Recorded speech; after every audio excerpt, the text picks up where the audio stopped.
Hello student, welcome to preparation पूर। आपके अपने चैनल प्रिपरेशन पूर में स्वागत है। आज हम पढ़ेंगे जनरल साइंस पार्ट 35। आज एक क्वेश्चन नंबर 1 देख लेते हैं। तो पौधों का मुख्य पोषक तत्व क्या है? Option number A carbon, option number B hydrogen, option number C oxygen, या ऑप्शन नंबर डी उपयुक्त सभी। तो इसका करेक्ट आंसर होगा ऑप्शन नंबर डी उपयुक्त सभी। इससे रिलेटिव जितनी भी जानकारी है उनको भी देख लेते हैं। तो पौधों का मुख्य पोषक तत्व है carbon, hydrogen, oxygen, nitrogen, phosphorus और पोटास। वैज्ञानिक परीक्षणों के आधार पर 17 तत्वों को पौधों के लिए जरूरी बताया गया है, जिनके बिना पौधे की वृद्धि, विकास तथा प्रजनन आदि क्रिया संभव नहीं है। नाइट्रोजन, फास्फोरस तथा पोटास को पौधे क्या करते हैं? अधिक मात्रा में लेते हैं। इन्हें खाद्य उर्वरक के रूप में लेना जरूरी है। इसके अलावा कैल्शियम, मैग्नीशियम और सल्फर की आवश्यकता कम होती है। किनको? पौधों को। अतः इन्हें गौण पोषक तत्व के रूप में जाना जाता है। इसके अलावा लोहा, तांबा, जस्ता, मैग्नीज, बोरान, माल्बेडनम, क्लोरीन व निकिल की पौधों को कम मात्रा में जरूरत होती है। इससे रिलेटेड इतनी जानकारी दोस्तों आगे देख लेते हैं। आगे देख लेते हैं क्वेश्चन नंबर 2। रेडियो एक्टिविटी की खोज किसने की थी? तो option number A Henri Becquerel, option number B Irene Curie ने, option number C madam Curie ने, या ऑप्शन नंबर डी इनमें से कोई नहीं। तो इसका करेक्ट आंसर होगा ऑप्शन नंबर ए हेनरी बेकेरल ने रेडियो एक्टिविटी की खोज की थी। इससे रिलेटेड जितनी भी जानकारी है उनको भी देख लेते हैं। तो रेडियो एक्टिविटी की खोज हेनरी बेकेरल ने 1896 में की थी। हेनरी बेकेरल फ्रांसीसी वैज्ञानिक थे। रेडियो एक्टिविटी क्या है? तो रेडियो एक्टिविटी परमाणु नाभिक का एक गुण है। हेनरी बेकेरल ने पाया कि यूरेनियम तथा थोरियम लवणों से क्या कुछ अदृश्य किरणें स्वतः उत्सर्जित होती हैं। इन अदृश्य किरणों को बेकुरेल किरणें कहा गया। बाद के अध्ययनों से पता चला कि थोरियम, पोलोनियम, एक्टीनियम, रेडियम आदि भी रेडियो एक्टिव पदार्थ हैं। रेडियो एक्टिविटी की इकाई क्यूरी, रदरफोर्ड एवं बेकुरेल हैं। इससे रिलेटेड इतनी जानकारी दोस्तों आगे देख लेते हैं। आइए देख लेते हैं क्वेश्चन नंबर 3। क्वांटम संख्या कितने प्रकार की होती है? तो ऑप्शन नंबर ए 2 प्रकार की, ऑप्शन नंबर बी 3 प्रकार की, ऑप्शन नंबर सी 4 प्रकार की, या ऑप्शन नंबर डी 7 प्रकार की। तो इसका करेक्ट आंसर होगा ऑप्शन नंबर सी क्वांटम संख्या 4 प्रकार की होती है। मुख्यतः क्वांटम संख्या द्विगंशी क्वांटम संख्या, चुंबकीय क्वांटम संख्या और चक्रण क्वांटम संख्या। क्वांटम संख्याएं जिनके किसी परमाणु में इलेक्ट्रॉनों की ऊर्जा व स्थिति का पूर्ण वर्णन किया जाता है, क्वांटम संख्याएं कहलाती हैं।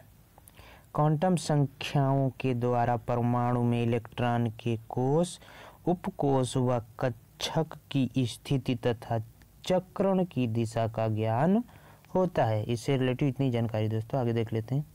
आइए देख लेते हैं क्वेश्चन नंबर 4।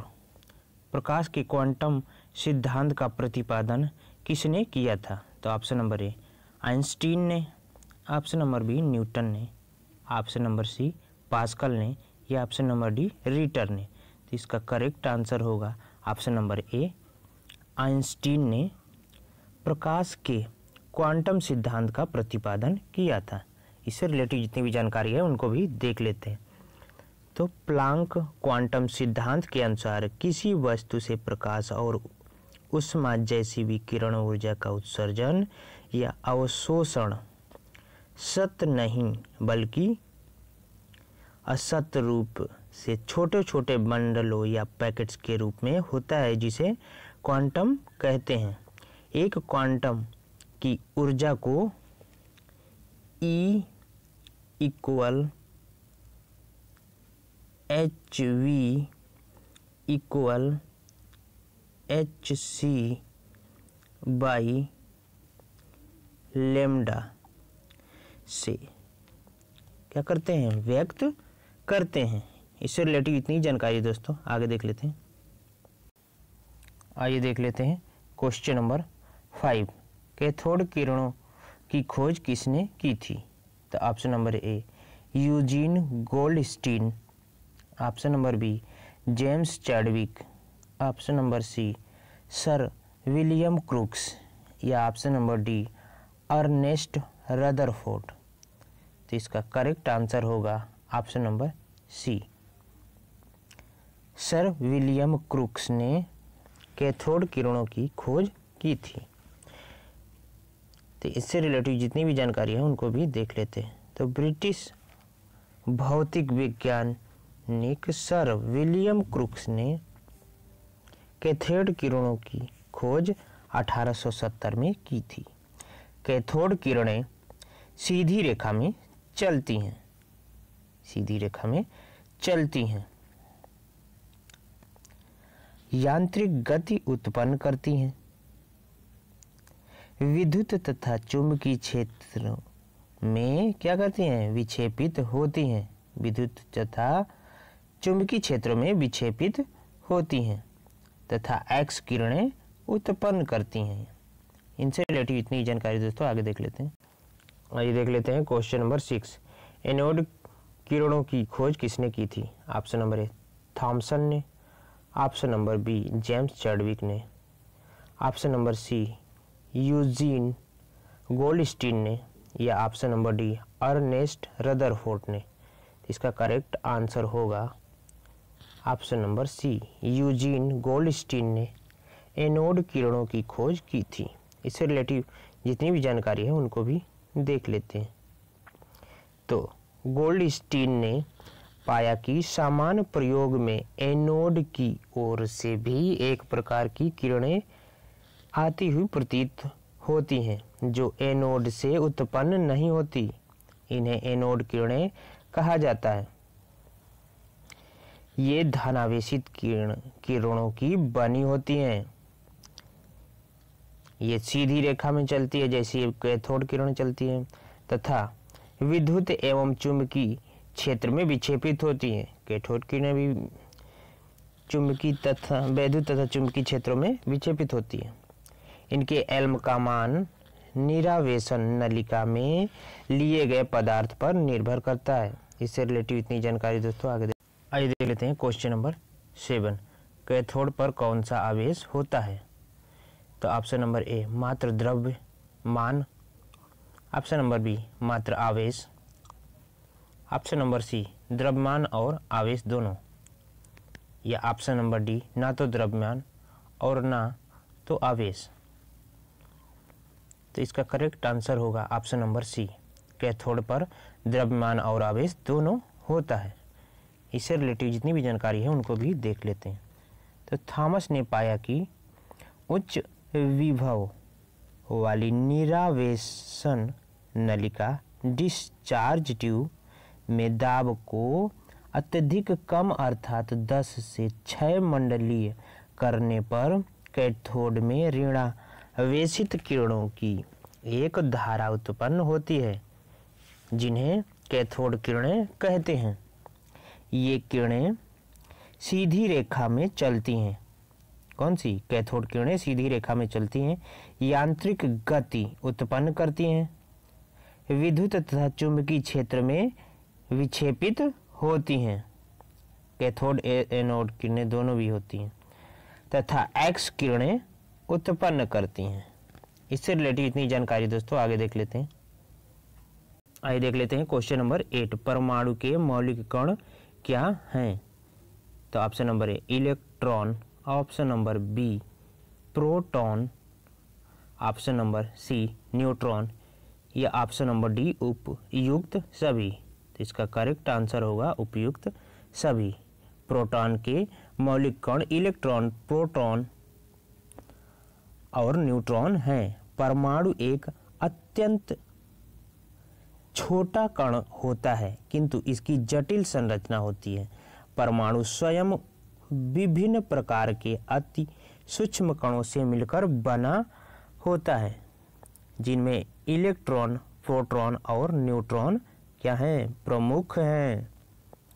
आधुनिक अवधारणा के अनुसार परमाणु धनावेशित प्रोटॉन, मतलब प्रोटॉन क्या होता है, धनावेशित होता है, ऋणावेशित इलेक्ट्रॉन तथा उदासीन न्यूट्रॉनों से मिलकर बना होता है।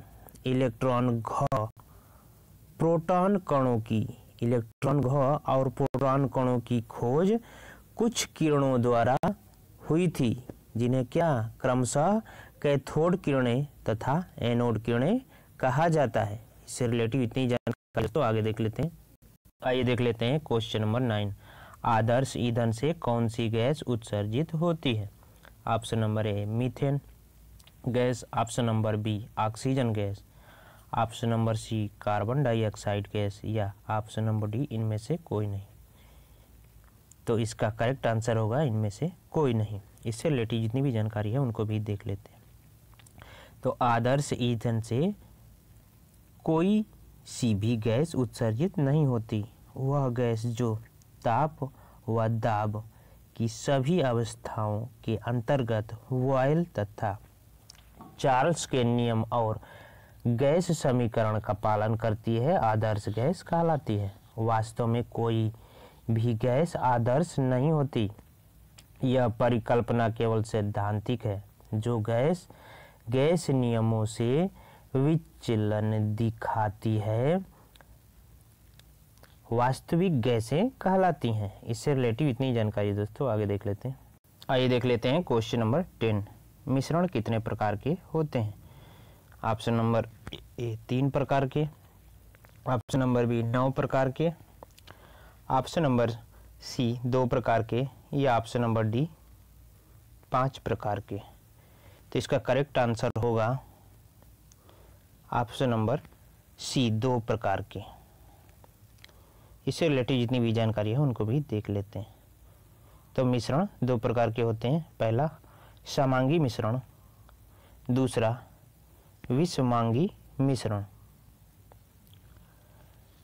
समांगी मिश्रण के किसी भी भाग का संघटन उसके किसी भी दूसरे भाग के संघटन के समान होता है। जैसे चीनी या नमक का जलीय विलयन एक दूसरे से समान है। जैसे उसका घोल होता है वैसे उसका, लेकिन टेस्ट में अलग होता है। घोल तो सेम है। समांगी मिश्रण एक ही प्रावस्था में रहता है, जबकि विषमांगी मिश्रण एक ही प्रावस्था में नहीं रहता। विषमांगी विभिन्न भागों के संगठन एक दूसरे से भिन्न होता है। जैसे बालू तथा लोहे की छीलन का मिश्रण। कंक्रीट में क्या होता है? बालू, सीमेंट व जल का मिश्रण होता है, तो वो कंक्रीट होता है। तो एक दूसरे से भिन्न है ये। विषमांगी मिश्रण अलग अलग प्रावस्थाओं में रहता है। आज के लिए इतना ही दोस्तों। अगर वीडियो आपको अच्छा लगा हो तो जल्दी से वीडियो को लाइक कर दीजिए और वीडियो को ज़्यादा शेयर करिए और हमें कमेंट करके बताइए वीडियो कैसा लगा। Thanks for watching.